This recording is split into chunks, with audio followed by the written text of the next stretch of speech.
Muito obrigado por escolher o Ministério de Vídeo e Áudio do Templo Batista Maranata. Depois de ouvir esta mensagem, visite o nosso site www.tbm.org.br. A nossa igreja oferece discipulado cristão, instituto bíblico e muitas oportunidades para o seu crescimento espiritual. Que Deus o abençoe. Maranata, ora vem, Senhor Jesus.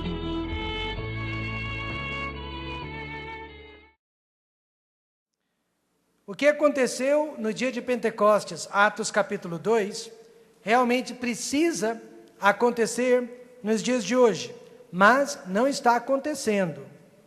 No livro de Atos 2, Deus encheu a igreja com o poder do Espírito Santo, a terceira pessoa da Trindade, e assim preparou a igreja para cumprir o seu plano, a sua missão sobre a terra. Atos 1:8 fala sobre esta missão.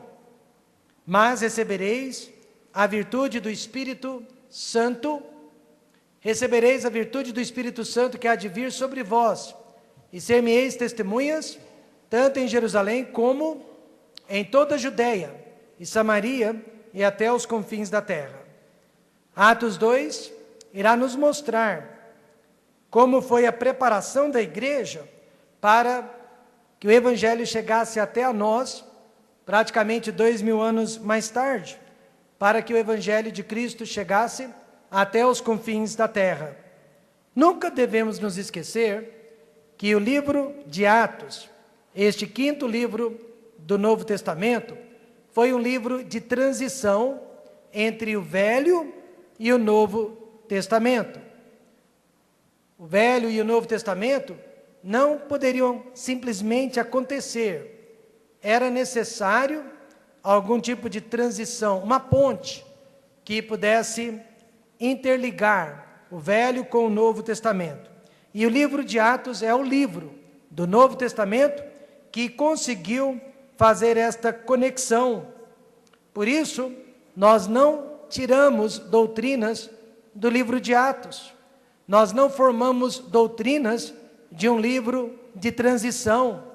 Do livro de Atos, nós tiramos princípios, nós tiramos lições, mas não doutrinas. Por vários anos, os viajantes entre as cidades de Londres e Paris tinham apenas duas opções de viagem, ou por avião ou por navio. Por avião era muito caro, por navio era muito demorado. Então conseguiram construir um túnel entre as duas cidades.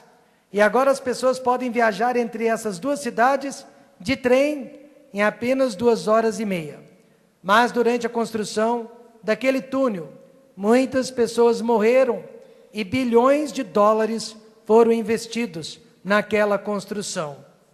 Assim também, muitas pessoas tiveram que morrer entre o Velho e o Novo Testamento, incluindo Jesus e João Batista. Mas agora, nós podemos chegar a Deus com muito mais facilidade que as pessoas do Velho Testamento. Nós agora podemos nos aproximar de Deus com muito mais facilidade que aquelas pessoas que viveram durante a época da lei. Deus preparou a igreja. A igreja é formada de pessoas, eu e você, nós somos a igreja, para viver na época da graça, a fim de que muitas pessoas pudessem ser salvas, a fim de que muitas pessoas pudessem alcançar o céu através do sangue de Jesus. Mas para isso, nós precisamos fazer a nossa parte. Nós que fazemos parte da igreja, temos que fazer a nossa parte, para que o Evangelho realmente alcance os confins da terra. Então, o que realmente aconteceu em Atos capítulo 2? Alguns diriam, vento, pastor Rômulo, fogo e línguas. Porém, tudo isso foi transitório. Nada disso está acontecendo agora e nem é necessário. Mas o que realmente aconteceu naquele dia e que ainda deveria estar acontecendo nos dias de hoje? Primeiro, a exposição do Evangelho de Cristo. Segundo, a exaltação da pessoa e da obra de Cristo.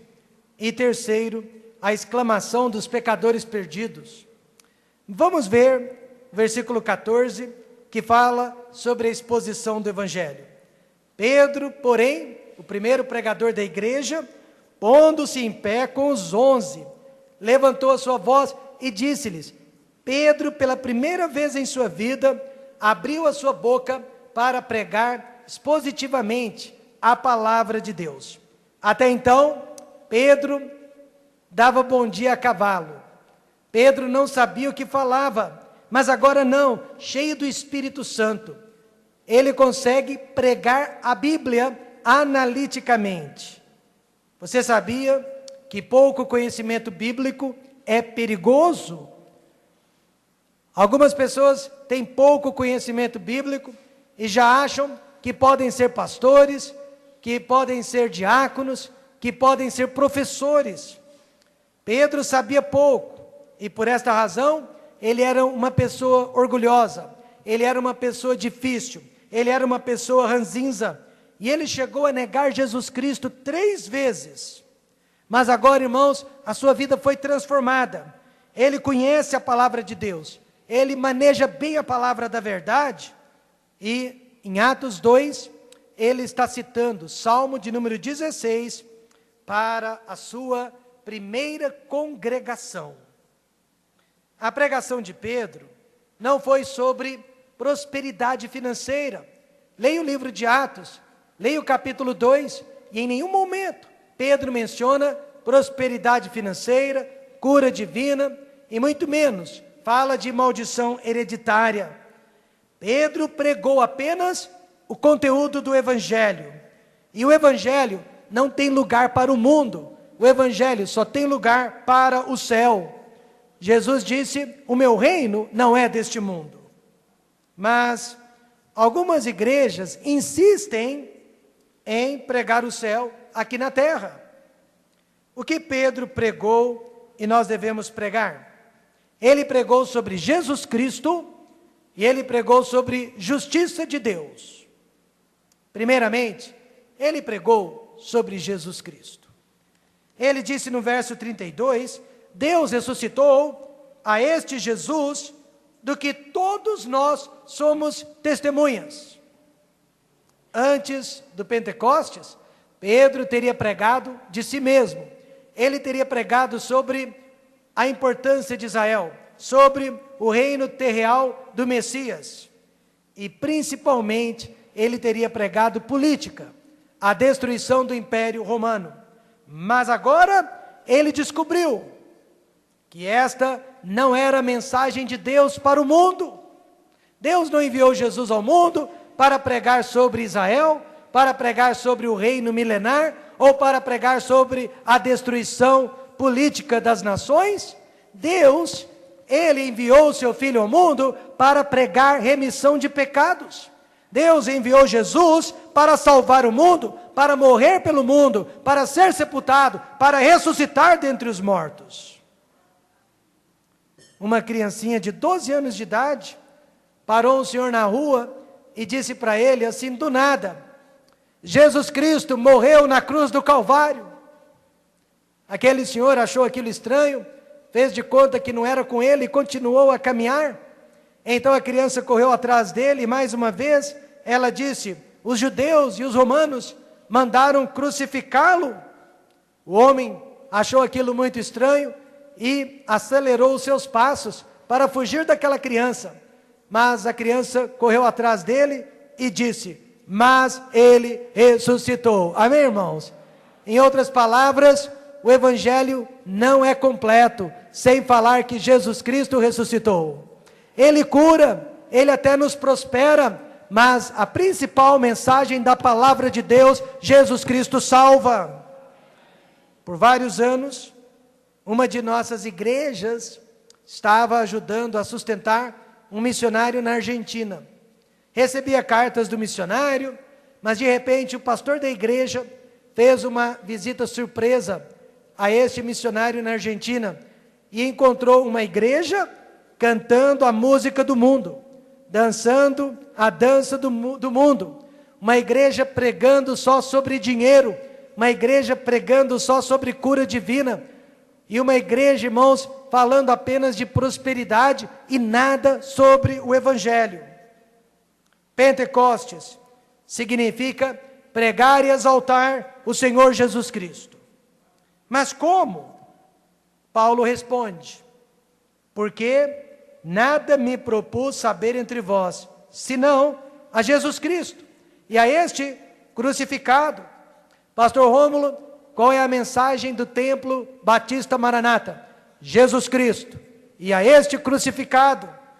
Nós não estamos na igreja para ouvir falar sobre o diabo, amém, irmãos? O lugar do diabo é lá fora e não aqui dentro. Nós não estamos na igreja para ouvir falar de dinheiro. Nós estamos na igreja para ouvir falar de Jesus. Desde o primeiro cântico até o último amém, Jesus, Jesus e Jesus. E depois de falar tanto sobre Jesus, Pedro responsabilizou os seus ouvintes. Ele pregou agora sobre a justiça divina. Verso 38, e disse-lhes Pedro: arrependei-vos, e cada um de vós seja batizado em nome de Jesus Cristo, para perdão dos pecados, e recebereis o dom do Espírito Santo. Meus amados, a maior necessidade do ser humano não é de educação. Um professor meu, doutor em pedagogia, costumava dizer: eu preferiria ter um filho analfabeto, indouto, incapacitado de conhecer entre o bem e o mal, porém que morresse e fosse para o céu, do que um filho doutor em letras, mas que morresse e fosse para o inferno. Então a maior necessidade hoje do ser humano não é de educação, não é de saúde e muito menos de emprego. Tudo isso é importante, mas a maior necessidade de todo homem que vem ao mundo é de perdão de pecados, porque qualquer ser humano que morrer em seus pecados vai para um lugar chamado inferno. E não somos nós que estamos dizendo isso, mas a palavra de Deus, a própria Bíblia. O Senhor Jesus Cristo mesmo disse: porque se não credes que eu sou, morrereis em vossos pecados. Que eu sou o quê? Que eu sou Deus, que eu sou a verdade, o caminho e a vida, que eu sou Jesus Cristo, Filho de Deus, o Salvador do mundo.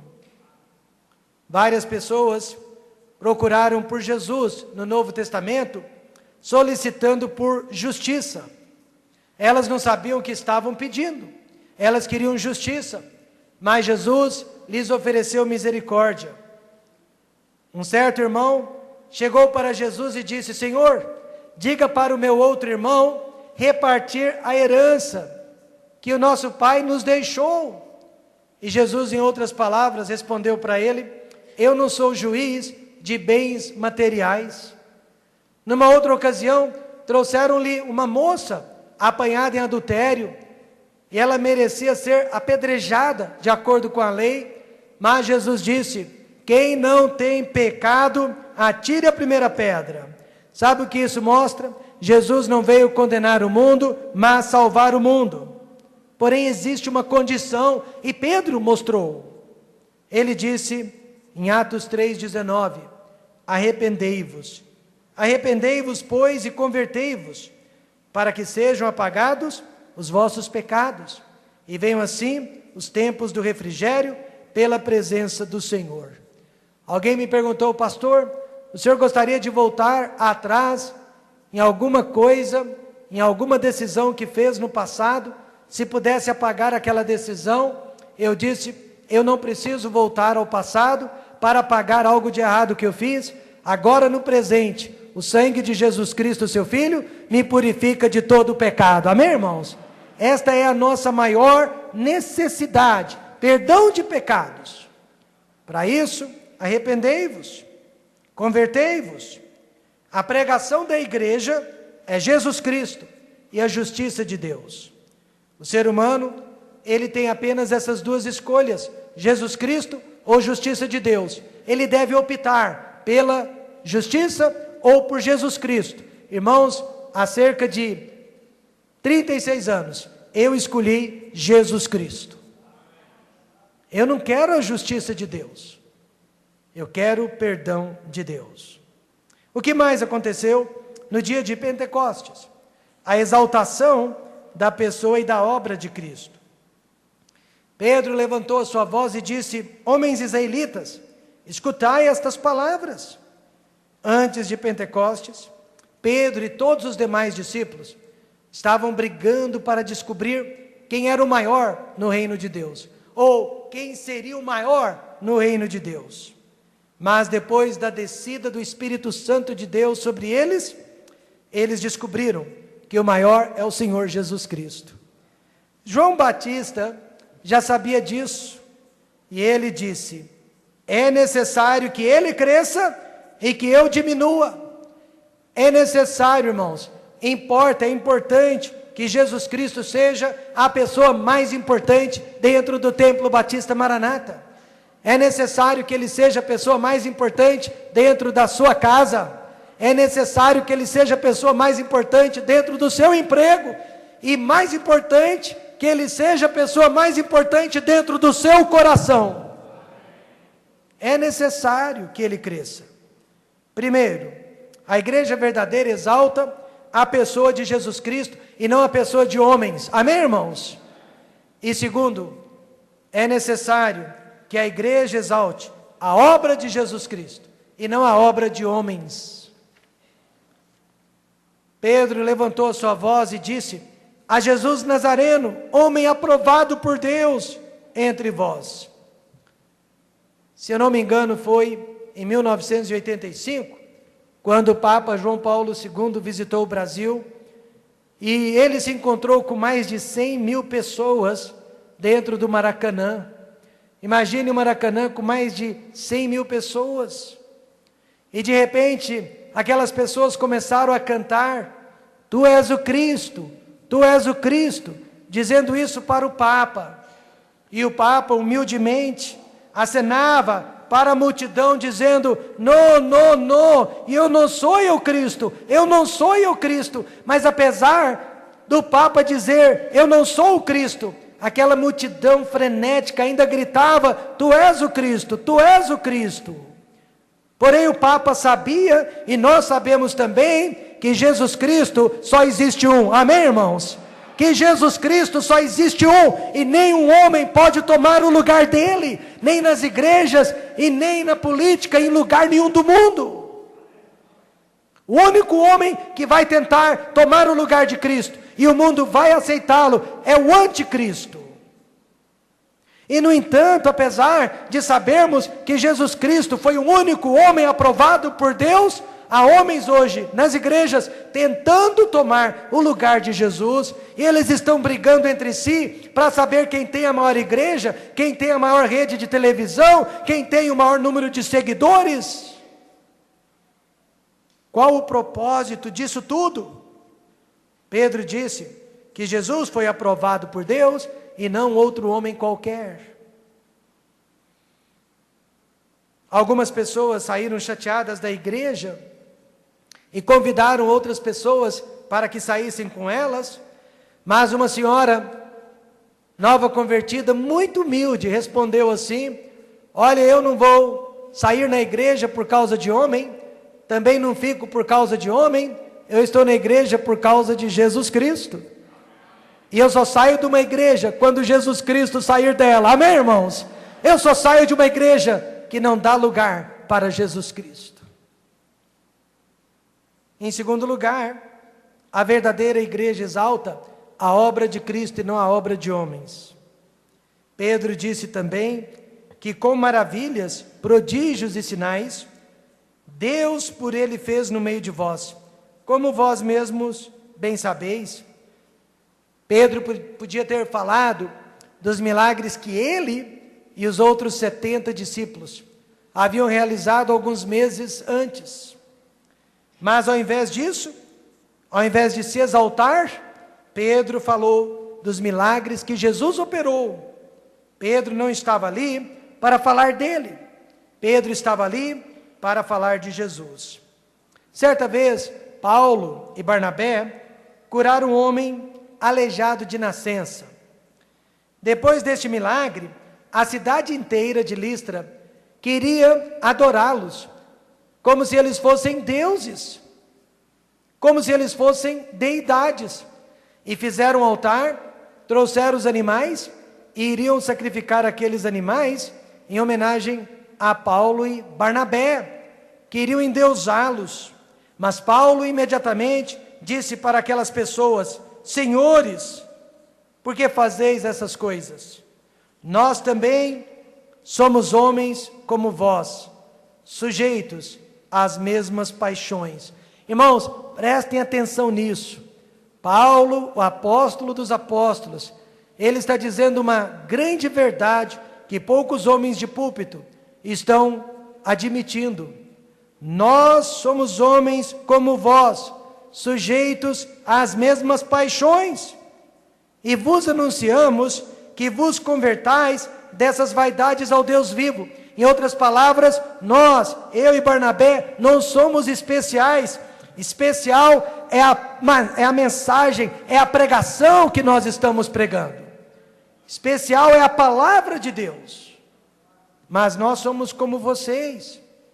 E é vaidade adorar aos homens. É vaidade depender dos homens. Nossos pastores, por mais gentis que sejam, são miseráveis pecadores, assim como nós.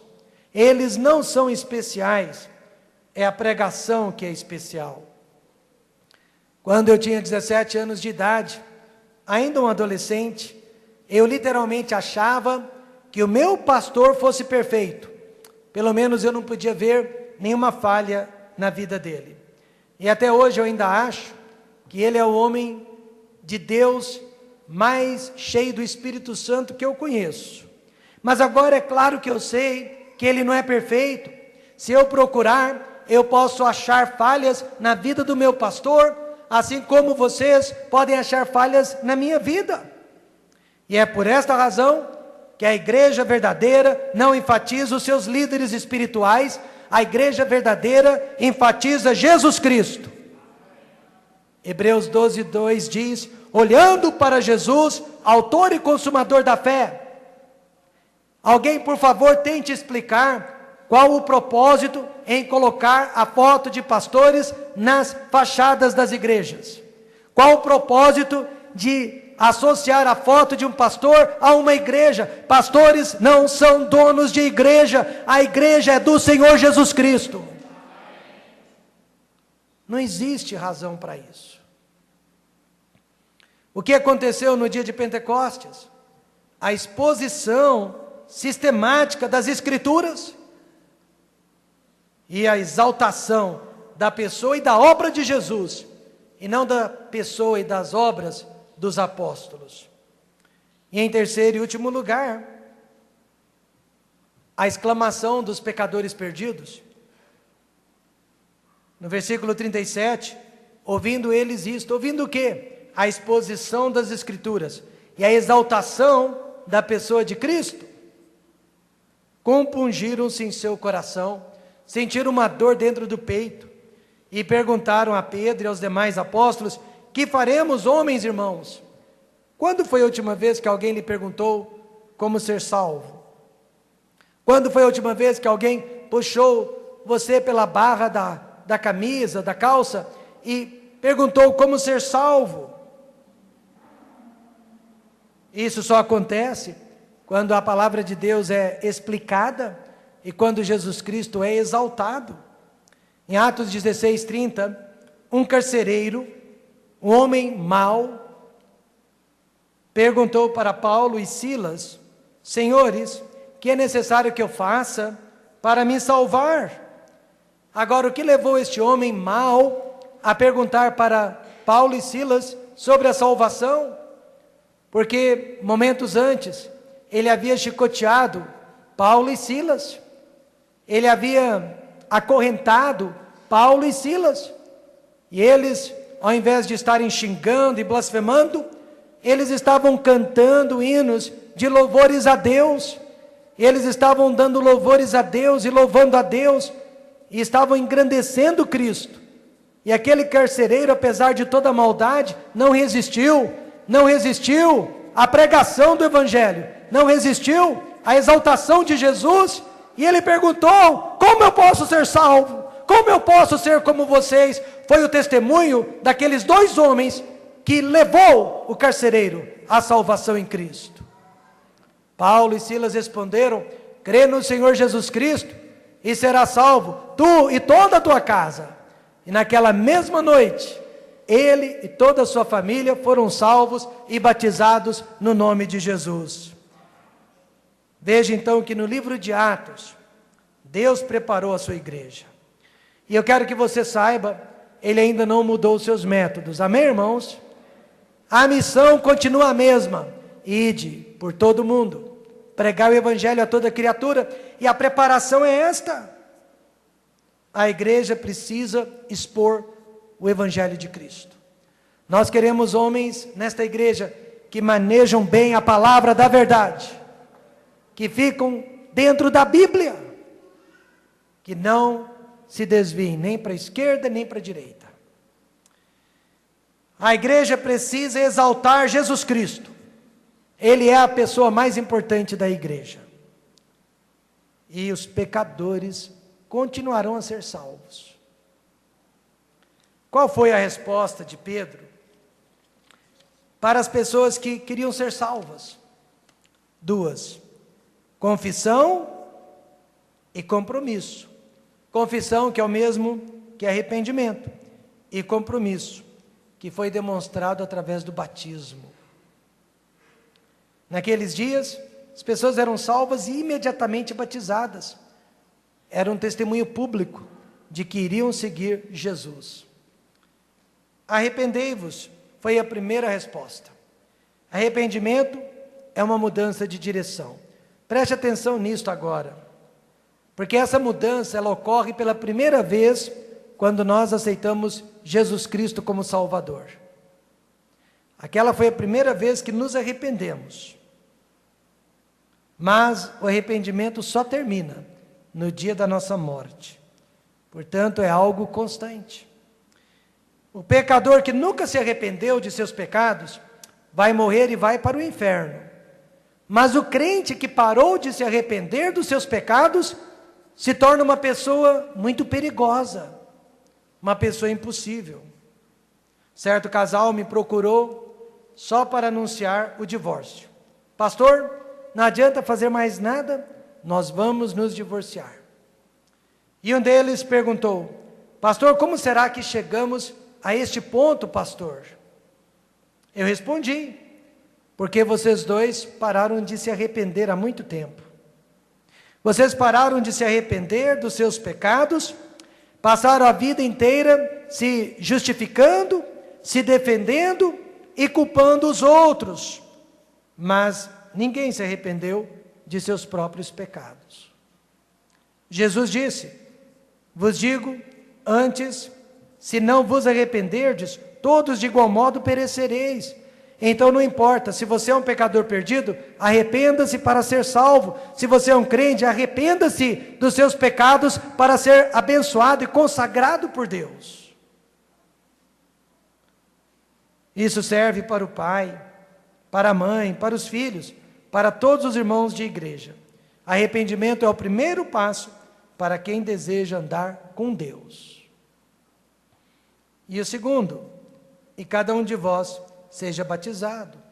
O batismo simboliza o nosso compromisso com Cristo. Quando você entra nas águas do batismo, você está dizendo para o mundo: eu estou sendo crucificado com Cristo. Quando o pastor imerge você nas águas, mergulha você nas águas, você está sendo sepultado com Cristo. E quando o pastor o levanta, o tira das águas, você está sendo ressuscitado com Cristo. Você morreu em Cristo, você ressuscitou em Cristo. E esta ressurreição significa uma nova vida. O velho homem que habita o seu ser não terá mais poder sobre a sua vida. Você não vai fazer mais a vontade da carne. Você não vai viver mais dos princípios antigos. A partir de agora, você vai alimentar o novo homem, vai viver uma nova vida e vai seguir a palavra de Deus. O que aconteceu no dia de Pentecostes? eles pregaram a palavra de Deus fielmente, eles exaltaram a pessoa de Jesus Cristo fielmente, e almas foram salvas. Primeiramente 3.000 almas, depois 5.000 almas, depois o Espírito Santo parou de fazer as contas. Quer fazer parte de uma igreja neotestamentária? Ela precisa pregar a palavra de Deus. Ela precisa exaltar Jesus Cristo, Filho de Deus.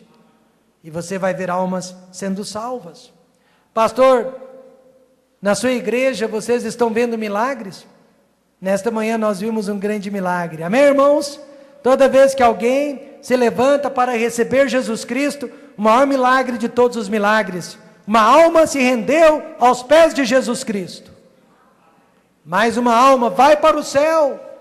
Jesus veio buscar e salvar o que se havia perdido. Então, quando aquele perdido é salvo, o maior milagre de todos os tempos.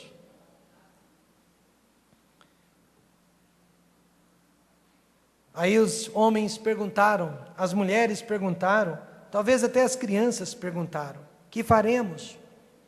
E Pedro respondeu: arrependei-vos para o perdão de vossos pecados, e então sejam batizados, como prova da sua fé, do seu compromisso com Jesus Cristo.